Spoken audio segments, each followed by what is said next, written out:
Live TV, सच सबसे आगे। दोस्तों, मैं अब्बास हफीज हूं। स्वागत है आपका द लाइव टीवी में। आज आपसे एक ऐसे विषय पर चर्चा करनी है जो विषय पूरी तरह से गोदी मीडिया ने गायब कर दिया है, क्योंकि इससे फायदा भारतीय जनता पार्टी की राजनीति को नहीं पहुंचेगा। विषय सागर जिले से जुड़ा है, जो जिला मध्य प्रदेश का हिस्सा है। वहां पर एक ऋषि मुनि जो जैन समाज से जुड़े हुए हैं, बड़ा नाम है, हम सब उनका सम्मान करते हैं, उनका आदर करते हैं। उनका आना हुआ और उनके आने से भीड़ जमावड़ा वहां पर लगा, उनके साथ भीड़ आई, वहां पर और भीड़ बढ़ गई। सागर जिले के अंदर सोशल डिस्टेंसिंग, फिजिकल डिस्टेंसिंग की धज्जियां उड़ गईं। पर उसके बाद भी लोगों का गुस्सा जो सोशल मीडिया पे है वो ये है कि ना इन पे कार्रवाई हुई, ना इनके खिलाफ कोई मीडिया के अंदर खबरें चली। आपको दिखाना चाहते हैं हम कि वो वीडियो आप देखिए, किस तरह का कोरोना संकट काल के अंदर कैसा वीडियो ये वायरल हुआ है। इसको देखकर आप बहुत कुछ समझेंगे कि खेल चल क्या रहा है। और इस वीडियो के बाद हम आपको बताएंगे कि एएनआई न्यूज एजेंसी जो है वो लोगों के निशाने पे क्यों है, गोदी मीडिया को लोग कॉस क्यों रहे हैं और एक्सपोज क्यों कर रहे हैं। पहले ये वीडियो देखिए आप, किस तरह से social distancing, physical distancing, section 144 का उल्लंघन हुआ है।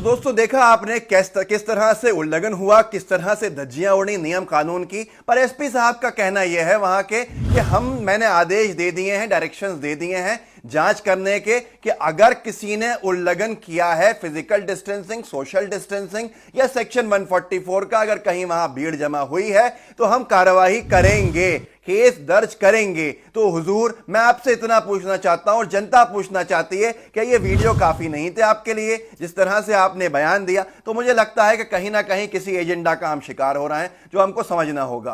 अब ट्विटर के ऊपर हंगामा हो गया है, सोशल मीडिया पे हंगामा हो गया है, और मैं आपको बताऊंगा कि सोशल मीडिया पे लोग क्या लिख रहे हैं और उसके मतलब क्या हैं, उसके मायने क्या हैं। एक मोहम्मद जुबैर हैं, जुबैर को आप में से शायद बहुत से लोग जानते होंगे। ऑल्ट न्यूज एक जो न्यूज वेबसाइट है, फैक्ट चेकर, उसके को फाउंडर हैं। रात दिन बहुत मेहनत करके लोगों को एक्सपोज करते हैं फर्जी खबरों को, और लोगों को फर्जी खबर का शिकार होने से बचाते हैं। ये जुबैर लिख रहे हैं कि समझ में नहीं आता कि एएनआई के पास जब ये वीडियो मौजूद था इस पूरे के पूरे प्रोसेशन का, तो इन्होंने स्क्रीनशॉट क्यों शेयर किया है। विवाद यहां पर शुरू होता है। विवाद यह हुआ कि जो एएनआई बहुत ज्यादा मुकर रहा तबलीगी जमात को लेकर, मरकज को लेकर, मौलाना साद को लेकर, आज तक है, जो हर खबर बिना किसी तहकीकात तक के आगे बढ़ा देता है, उसने इस पूरे के पूरे वीडियो को जारी करने के बजाय सिर्फ इसके स्क्रीनशॉट जो ब्लर थे वो जारी करके एक बहुत हल्की खबर के रूप में इसको आगे बढ़ाने की कोशिश की। और वहीं एएनआई फंस गया, क्योंकि सोशल मीडिया पे लोगों ने उसको पकड़ लिया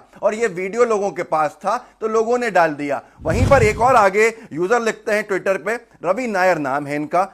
A huge crowd gathered to welcome a group of Jain monks in सागर। एक बहुत बड़ा क्राउड जो था वो जमा हुआ था, जैन जो ऋषि मुनि आ रहे थे सागर के अंदर, उनको स्वागत करने के लिए मध्य प्रदेश में। सवाल यहां ये खड़े होते हैं, रवि नायर पूछ रहे हैं कि जब ट्रैवल रिस्ट्रिक्शंस लगे हुए हैं, ट्रैवलिंग की पाबंदी लगी हुई है, तो ये लोग यहां कैसे आए? चलिए, स्पेशल परमिशन से आए होंगे, लेकिन क्या ये सोशल डिस्टेंसिंग के कानून का, नियमों का उल्लंघन नहीं है? आप, रवि नायर का कहना है कि सिर्फ इमेजिन कीजिए कि यहां पर ये लोग नहीं होते बल्कि मुसलमान होते तो आपका गुस्सा क्या होता। मैं भी यही कहता हूं कि पक्षपाती बिहेवियर से थोड़ा बाज आइए। आप इस तरह से देखकर, नाम देखकर अगर गुस्सा करते रहेंगे तो नुकसान सिर्फ भारत को होगा और किसी को नहीं होगा। आगे बताना चाहता हूं, एक यूजर हमारे साथी हैं भोपाल इंदौर से, अमीनुल खान सूरी, लिखते हैं फेसबुक के ऊपर यही वीडियो डालकर कि एएनआई ने स्क्रीनशॉट क्यों जारी किए, वीडियो क्यों नहीं, प्रशासन अभी तक मूक क्यों बना हुआ है, यह संदेहास्पद है।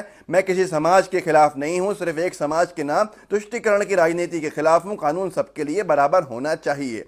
अब यहां पर एएनआई के बारे में जिस तरह से आज इसकी फजीयत हो रही है, थोड़ा आपको पीछे जाना होगा, क्योंकि बहुत से लोग आपसे कहते होंगे कि ये खबर तो सच्ची है क्योंकि एएनआई ने लगाई है, तो एएनआई तो झूठ बोल नहीं सकता। लेकिन सोशल मीडिया पे लोगों का खासा गुस्सा है। एएनआई ने जो पहले फर्जी खबरें शेयर की थी तबलीगी जमात को लेकर, क्योंकि तबलीगी जमात के बाद ट्रायल सबसे ज्यादा किसी न्यूज एजेंसी ने चलाई है तो वो एएनआई था, और एएनआई इसीलिए आज निशाने पे है कि तबलीगी जमात के बारे में जुबैर लिखते हैं उस टाइम पर कि तबलीगी जमात से जुड़े हुए खबरों को आप पढ़ सकते हैं यहाँ स्क्रीन पे 125 बार से ज्यादा मर्तबा दिखाया एएनआई ने और 46 घंटों के अंदर 2 दिन से भी कम समय के अंदर एएनआई ने तबलीगी जमात से जुड़े हुए इवेंट्स को बिना सच जाने झूठे सच्चे जो खबर आई उसको आगे बढ़ा दिया, वीडियोस को आगे बढ़ा दिया और लोग हमसे यही कहते रहे कि ये एएनआई ने दिया है। अब आपको आगे समझना होगा किस तरह से इनकी फर्जी खबरें पकड़ी भी गई थी। एक बार इन्होंने लिखा था, एएनआई यूपी ने ट्वीट किया था कि 5 हरोला सेक्टर में नोएडा में जिन लोगों को कोरोना पॉजिटिव पाया गया है वहां के डीसीपी नोएडा का कहना है कि वो लोग तबलीगी जमात से संपर्क में आए थे। यहां पर इतनी बड़ी खबर एएनआई ने ट्वीट कर दी, यहां तक कि इनकी जो मालकिन है स्मिता प्रकाश उन्होंने शेयर भी की, इसको रीट्वीट भी किया कि डीसीपी नोएडा को खुद आना पड़ा। डीसीपी नोएडा ने कोट किया इनके ट्वीट को और वहां पे लिखा जो आप स्क्रीन पे देख रहे हैं कि जिन लोगों को कोरोना पॉजिटिव पाया गया है उनको क्वारंटीन किया गया है, यहां तबलीगी जमात से कोई संबंध नहीं है। एएनआई से कहा कि आप फर्जी खबरें चला रहे हैं, आप मिसकोट कर रहे हैं, ये हालत है। उसके बाद एक जॉय दास करके है जो लिखते हैं कि तबलीगी जमात के बारे में सबसे ज्यादा थूकने की खबरें जो चलाई थी वो एएनआई ने चलाई थी और बिना तहकीक करे हुए सोशल मीडिया पे चल गई थी। आज एएनआई की खबरों को यूपी पुलिस को आके फर्जी ठहराना पड़ रहा है क्योंकि इससे लोगों के अंदर गुस्सा, लोगों में नफरतें बढ़ रही हैं। यहां पर हैरत इस बात की होती है, लोगों का गुस्सा जो है वो इस बात को लेकर है कि पक्षपात क्यों है। अगर मौलाना साद साहब पे कार्रवाई होती है तो ये ऋषि मुनि साहब जो हैं उन पे भी कार्रवाई होनी चाहिए। क्यों आपका पक्षपाती रवैया है? और ये पहली बार नहीं हुआ है, ये होता आ रहा है। रामनवमी के दिन शिरडी के साईं बाबा मंदिर के अंदर जिस तरह से फिजिकल डिस्टेंसिंग की धज्जियां उड़ाई गई, सबने देखा, कार्रवाई कितनी हुई सबने देखा। क्या एक समाज को विलन बनाया जाएगा? आपको नहीं लगता कि हम भारत को कमजोर कर रहे हैं? इससे सिर्फ फायदा भाजपा को पहुंच रहा है। वहीं पर अगर आप दूसरा एक उदाहरण लें तो सूरत के डिप्टी मेयर जो भारतीय जनता पार्टी से जुड़े हैं, उन्होंने एक जैन सभा का आयोजन किया जिसके अंदर फिजिकल डिस्टेंसिंग, सोशल डिस्टेंसिंग की धज्जियां उड़ा दी गई। उसके बाद भी कार्रवाई के नाम पे सिर्फ खाना पूर्ति, कहीं पर खबरें नहीं, कहीं पर चर्चा नहीं। मुझे हैरत होती है कि चर्चा का डिबेट, क्या सारा का सारा गोदी मीडिया का कवरेज मौलाना साद, तबलीगी जमात, मरकज निजामुद्दीन इन्हीं सबको लेकर है जिनकी बार बार फर्जी खबरों को गलत भी ठहराया है। बहुत से लोगों ने यहां तक कि पुलिस को आना पड़ा है। मुझे हैरत हो रही है, हम आपके ऊपर हम सवाल करना अगर भूल छोड़ देंगे और अगर हम मीडिया पे अंधा भरोसा कर लेंगे तो यकीन मानिए बहुत जल्दी हम मानसिक तौर पर तो गुलाम हो ही गए हैं, हम असलियत में भी गुलाम हो जाएंगे। सवाल करते रहिए, लोकतंत्र जिंदा रहेगा। आज सवाल सिर्फ इस बात का है, हम पहले ही क्लियर कर देते हैं कि हम में से कोई भी किसी धर्म के खिलाफ नहीं है, हम पक्षपाती रवैये के खिलाफ हैं। अगर एक सजा एक समाज के लिए है तो वही सजा हर समाज के लिए होनी चाहिए। लेकिन ये पक्षपाती रवैया, ये मीडिया ट्रायल क्यों है? ये मीडिया ट्रायल सिर्फ इसलिए है कि अगर हिंदू मुस्लिम होता रहेगा तो फायदा सीधा सीधा भाजपा सरकार को होता रहेगा, क्योंकि आप उनसे सवाल नहीं करेंगे। सवाल ये नहीं करेंगे कि आपके पास पैसा कहां से आएगा, आपको रोजगार कहां से मिलेगा, रोजगार के क्षेत्र में मोदी सरकार ने क्या काम किए हैं या हेल्थ केयर में क्या काम किए हैं। इन तमाम चीजों के बावजूद भी अगर हम मानसिक तौर पर गुलाम हैं और हम सिर्फ एक पक्ष की कार्रवाई की बात करते हैं तो यकीन मानिए या तो हम राजनीतिकरण का शिकार हो गए हैं या हम मानसिक तौर पर गुलामी का शिकार हो गए।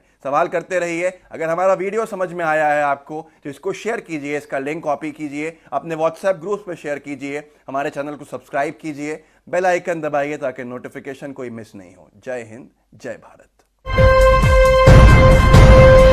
लाइव टीवी, सच सबसे आगे।